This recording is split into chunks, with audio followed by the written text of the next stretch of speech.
श्री गजानन विजय ग्रंथ अध्याय 7. श्री गणेशाय नमः. जय जयाजी राघवा रामा, जय जयाजी मेघश्यामा. संत जनांच्या विश्रामा, सीतापते दाशरथे. तुझ्या कृपेने वानर बलिष्ठ झाले भूमीवर, ज्यांनी रावणाचा चक्काचूर केला देवा लंकेवरी. तुझी कृपा झाल्या पाही तो सर्वदा होतो विजयी. जे जे इच्छिल ते ते नेई, काम आपले तडीला. भूपतीचा वशिला ज्याते देवा लाधला, तो वंद्य होतो दिवाणाला. नीच कितीही असला तरी ऐशा अमोघ कृपेला, होईन कामी योग्य भला. याचा विचार जो मी केला, तो ऐसे आले कळोन. नाही ज्ञान नाही भक्ती, खरी खुरी हे श्रीपती. ऐसी आहे माझी स्थिती, शोचनीय पांडुरंगा. मन सदा आशाळभूत, ते ना कदा स्थिर होत. नाना विकल्प मनात येऊ लागती वरच्यावरी. मग ऐशा पातक्याला केवी लाधावा वशिला. तुझा सांग जगतपाला, हे व्यावहारिक म्हणणे असे. तुला आवडी पातक्याची मनापासून आहे साची. ऐसी साक्ष पुराणाची आहे की दीनबंधो. पुण्यवानाचे तारण केल्यानं काही नवल जाण. जो पातक्या लागून उद्धिर तसे तोच मोठा. या जगती तुझ्याहून मोठा नाही कोणी आन. देवा मम पत लागून पातका लागून किमपी आता पाहू नको. रक्षी आपला मोठेपणा मज सांभाळी नारायणा. दास गणू शरणचरणा, आता उपेक्षा करू नका. हा मारुतीचा उत्सव करीत होता अवघा गाव. याचा पुढारी खंडेराव पाटील गणेश कोळीचा. हे पाटील घराणे जाणं आहे अति पुरातन. घरचे धन कनक संपन्न, पसारा थोर शेतीचा. पूर्वीपासून यांच्या घरी संत सेवा होती खरी. आली भाग्य जमेदारी, मग काय विचारता. महादजी पाटलास 2 मुलगे औरस. थोरल्या त्या पुत्रास नाव असे कडताजी. कुकाजी तो धाकटा, पंढरीचा भक्त निका. गोमाजीचा उपदेश देखा, होता या घराण्यात. पाटील कडताजी कारण मुलगे होते 6 जण. कुकाजी नुसता भाग्यवान, पुत्र नव्हता त्याची कुशी. कडताजी पावता मरण, 6 मुलांचे संगोपन. कुकाजीने केले जाणं जन्मदात्या बापापरी. कुकाजीच्या आमदनीत भरभराट झाली बहुत. अष्टसिद्धी सदनात वाटे नांदू लागल्या. पाटील कुकाजीनंतर खंडूकरी कारभार. याच्या पुढे साचार काही न चाले कोणाचे. या खंडू पाटलाप्रती 5 बंधू निश्चिती. गणपती नारायण मारुती हरी आणि कृष्णाजी. आधीच पाटील जमेदार, सत्ता होती साचार. पैशाचा तो निघे धूर, जयाची या सदनामध्ये. बंधू सारे तालीम करीती, दांडपट्टे खेळती. कुस्तीचा तो शोक अति होता हरी पाटलास. उत्सव नावास मारुतीचा, तरी जय जयकार पाटलाचा. म्हणतील तो शब्द त्यांचा, झेलणे भाग रयतेला. नेहमी कटकटी मारामाऱ्या शेगावात होती खऱ्या. पाटील एका मापी साऱ्या लोकांप्रती मोजीत असे. हा सज्जन साधू संत हे न त्यांच्या मनी येत. वाटेल त्या बोलती सत्य, अद्वा तद्वा यथामती. असो पाटील बंधूंनी राऊळात येऊनी महाराजाते हेटाळणी करण्याचे ते सुरू केले. कोणी म्हणावे पिशा गण्या, खातोस का ताक कण्या. अशा गोष्टी अति उण्या त्यांनी कराव्या सामर्थ्यासे. कोणी म्हणावे खेळ कुस्तीमा, आम्हा सवे निश्चिती. तुला लोक बोलती योग योगेश्वर म्हणून. त्याचे दाव प्रत्यंतर, ना तरी आम्ही देऊ मार. याचा करी विचार, बऱ्या बोलाने येधवा. त्यांचे बोल ऐकावे, समर्थांनी न उत्तर द्यावे. अवघे हसण्यावरी न्यावे, कोप न धरावा यत्किंचित. ऐसा उर्मट प्रकार मंदिरी चाले निरंतर. म्हणून पाटील भास्कर समर्थांशी ऐसे वदला, नका महाराज इथे राहू, चला अकोली ग्रामा जाऊ. ही पाटील पोरे माजली बहु, यांचा नको संबंध. हे शक्तीने माजले, लक्ष्मीने धुंद झाले. सत्ते पुढे काही न चाले, ऐसे येथे यांची पाटीलकी. गजानन बोलले त्यावरी, भास्करा थोडा दम धरी. ही पाटील मंडळी सारी आहेत माझे परमभक्त. मात्र विनयाप्रती थारा यांच्यापाशी नाही जरा. शोधून पहा अंतरा, त्यांच्या म्हणजे कळेल तुझं. ही पोरे पाटलाची, माझी लेकरे आहेत साची. कृपा आहे संतांची यांच्या कुळा भास्करा. जमेदारा उर्मटपण हेच आहे भूषण. काय वाघाचे ते वजन असावे सांग गायीपरी. तलवारीला माऊपणा, मोही उपयोगी नाही जाणा. अग्नीने तो थंडपणा, सांग धरावा कवण्या रीती. गेल्यावरी काही काळ हा उर्मटपणा जाईल. पावसाळ्याचे गढूळ जल हिवाळ्यात निवळ होईल. एके दिवशी पाटील हरी आला मारुतीच्या मंदिरी. महाराजाला धरून करी म्हणे, कुस्ती करी माझ्या सवे. तुला कुस्तीत करीन चित, चाल जाऊ तालमीत. उगेन बैसे ऐसे म्हणत गणगणगणात बोते. तुझे प्रस्त माजले बहु, ते खरे खोटे आज पाहू, मला पाडसी तरी देऊ तुला मोठे बक्षीस. ते समर्थ मानवले. दोघे तालमीमध्ये गेले. समर्थांनी कौतुक केले ते आता परियेचा. खाली बसले गजानन, उठी व आता मज लागून, असलास जरी पैलवान तरी साच करशील हे. हरी पाटील उठवावया, लागला यत्न करावया, परी ते अवघे गेले वाया, हाले नाथ समर्थ मुळीच. घामाघूम तनू झाली, शक्तीची ती कमाल केली, पेच झाले निर्बळी समर्थासी झुंजता. हरी म्हणे मनात, हा केवढा तरी सशक्त, अचल ऐसा पर्वत याच्या पुढे येईल उणा.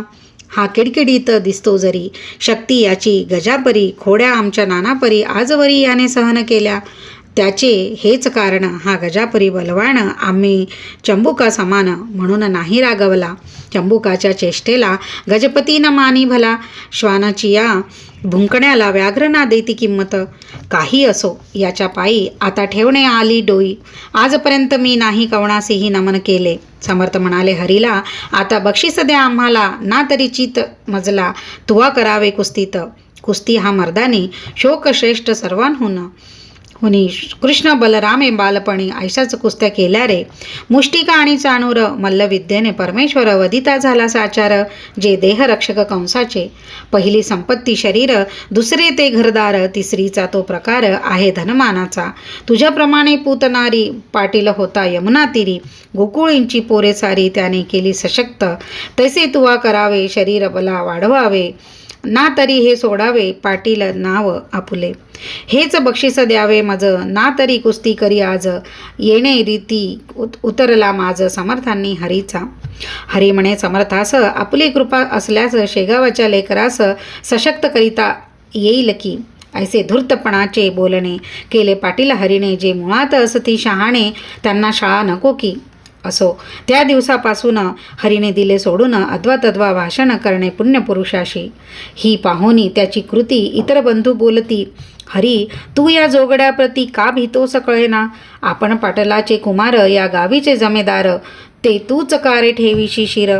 पदी त्या नागव्याच्या त्या पिशाचे थोटांड, गावी माजले उदंड, त्याचा पाहिजे काढीला दांड, लोकांसावध करवावया.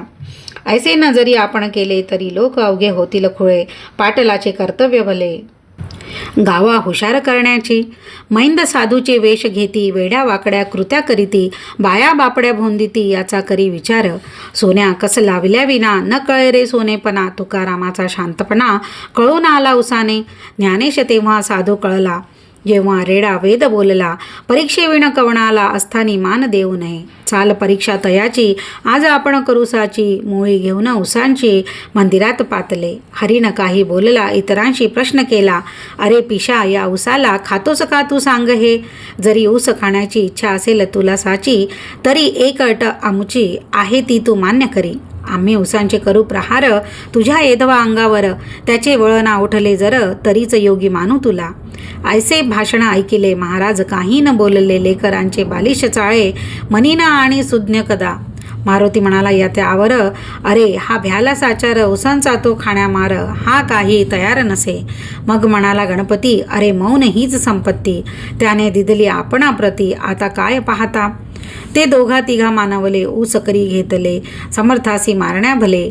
आले चढून अंगावर, ते पाहता नारी नर मंदिरी जे होते इतर, ते पळू लागले भराभर. भास्कर तेवढा जवळ असे. भास्कर म्हणे पोरासी, नका मारू समर्थांसी या उसाने आज दिवशी, हे काही बरे नव्हे. तुमचा पाटील कुळात जन्म झाला आहे सत्य, तुमचे असावे दयाभूत अंतःकरण दिनांविषयी. हे महासाधू तुम्हासी जरी न वाटतील मानसी, तरी ही नदीन लेखून यासी द्यावे सोडून हेच बरे. अरे शूर जे का शिकारी, ते चाल करीती वाघावरी, उगीच बंदूक घेऊन करी न मारिती नाक तोडा. मारुतीने जाळली जावणाची लंका भली, उगीच नाही चाल केली झोपड्या पाहून दुबळ्यांच्या. यावरी म्हणती पोरे, तुमचे भाषण ऐकिले सारे, गावीचे लोक अत्यादरे योग योगेश्वर म्हणती या. म्हणून त्याचा पहाया योग, येथे आलो आम्ही सांग. यात न घ्यावा तुम्ही भाग, पहा मौज दुरुनी. ऊस घेऊन हातात मारू लागले समर्थाप्रत, जैशा का झोडितात ओंब्या शेती कृषीवल. परीन महाराज डगमगले, मुला पाहून हसत बसले, कोठेही ना उमटले वळ त्यांच्या अंगावर. ते पाहता पोरे भ्याली, चरणी त्यांच्या लागली, म्हणती खराच आहे बली हा योग योगेश्वर.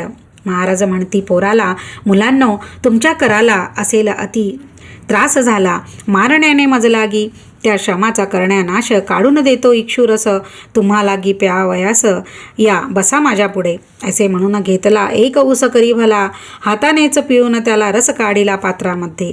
त्या ऊसाची अवघी मुळी समर्थांनी पहा पिळली आणि प्याया कारणे दिली. रस नवाळी पोरास, श्री गजानन पुण्य पुरुष, चरका वाचून काढिला रस, ते पाहता बालकास अति आनंद झाला. लोक म्हणती ही योग शक्ती, दंतकथा मुळी नसती, योगे जी का प्राप्त होती त्या शक्तीला च्युती नसे. पौष्टिक पदार्थे शक्ती येते, परिणायसी कायम टिकते, सशक्त आपल्या राष्ट्राते, करणे असल्या योग शिका, हेच तत्व सुचवावयासी पाटील अभ्रकांशी, करे काढूनच रसांशी, दाविते झाले श्रोते हो, समर्थासी वंदून गेली पोरी, निघून खंडूपाटला कारण वर्तमान श्रुत केले. दादा आपल्या गावात गजानन ईश्वर साक्षात, त्याचा आज आम्हा प्रत आला आहे प्रत्यय. ऐसे म्हणून कथिली सारी हकीकत त्याला खरी, ती ऐकता अंतरी खंडू पाटील चकित झाला. मग तोही दर्शनाला समर्थांच्या येऊ लागला. परिमार्दव वाणीला मुळी नव्हते यत्किंचित, गण्या गजा ऐसे म्हणे, पाटील समर्था कारणे, अरे तुरे हे बोलणे होते दोन ठिकाणी, प्रेम अत्यंतिक जे काही, तेथे ऐसे घडून येई, आई लेकरा माझी होई, भाषण अरे तुरेचे. हा एक प्रकार झाला. आता दुसरा राहिला, तोही सांगतो ऐका भला सावधान चित्ताने. नोकर चाकर हीन दीन यांच्या सवे, जे भाषण करीती संभावित जन, तेही ऐकेरी स्वरूपाचे. अरे तुरे म्हणण्याची सवय पाटला पडेसाची, का की रयत गावची, लेकरे त्याची निसंशय. श्रोते याच सवयीने खंडू पाटील गण्या म्हणे, समर्था कारणे काही न दुसरे कारण. गण्या गण्या म्हणे वाणी, परी प्रेम उपजे अंतकरणी, पहा नारळा लागुनी वर करवंटी खोबरे आत. याच न्याये तयाचा परिपाठ होता बोलण्याचा, वृद्धापकाळ कुकाजीचा झाला म्हणून कारभार करी. कुकाजी तो एके दिवशी बोलता झाला खंडूशी, तू जातोस प्रति दिवशी महाराजांच्या दर्शना, सांगतोस मला साक्षात्कारी गजानन एक भूमीवरी, मग कार्य तुझी वैखरी मुग्ध होते त्यांच्या पुढे. तुला नाही पोरबाळ, माझा झाला वृद्धापकाळ, नातवंडाचे बोल खेळ पाहू दे मज डोळ्याने. आज विनंती करी त्यांना, स्वामी समर्थ गजानना, म्हणावे त्या करुण करुणा, पोरे एखादे द्या मज, तो खरा साधू असल्या सत्य पुरतील तुझे मनोरथ, आणि माझाही अवघा हेत तडीस जाईल त्या योगे. साधू पुरुषा अशक्य काही, जगत्रयी या उरले नाही, संत लाभाचा करून घे काही आपणा उपयोग. ते खंडू ते मानवले, एके दिवशी बोलणे केले मारुतीच्या मंदिरी भले, ते ऐका येणे रीती. अरे गण्या माझा चुलता वृद्ध झाला आहे आता, इच्छा उपजली त्याच्या चित्ता नातवंड ते पाहण्याची. तुला लोक साधू म्हणती, दर्शन केल्या तुझ प्रती, इच्छा मनींच्या पूर्ण होती, ऐसे लोक सांगतात. त्यांचे दावी प्रत्यंतर, उगा नको करू उशीर, तुझ्या पायी ज्यांचे शिर, तो का राहावा निपुत्रिक. ऐसे भाषण ऐकिले महाराज त्यासी बोलिले, आज हे उत्तम घडून आले, त्वा याचना केली आम्हा. सत्ता धन तुझ्या हाती, तू प्रयत्नवादी असती निगुती, मग विनंती आम्हा प्रती का करीतोस कळेना. धन आणि बलापुढे अवघेच म्हणशी बापुडे, मग का रे हे न घडे साये धनबलाच्या. तुझी भव्य आहे शेती, गिरण्या दुकाने पेढ्या अति, तुझे कोणी न मोडती जनशब्द या वराडात. मग त्या ब्रह्मदेवाला का ना आज्ञा करीशी भला, आपणा पुत्र द्यावयाला हेच कोडे पडले मज. खंडू करी भाषण ही गोष्ट ना यत्नाधीन, पिके पाण्यापासून येती जरी जगामध्ये, तरी पाडणे पाणी मानवाच्या न करी जाणी.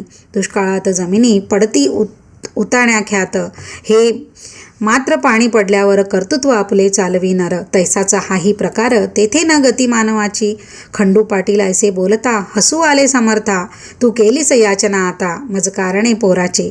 याचना म्हणजे मागणे भीक, हे तू आज केले देख, तुला होईल बालक भिक्या नाव ठेव त्याचे.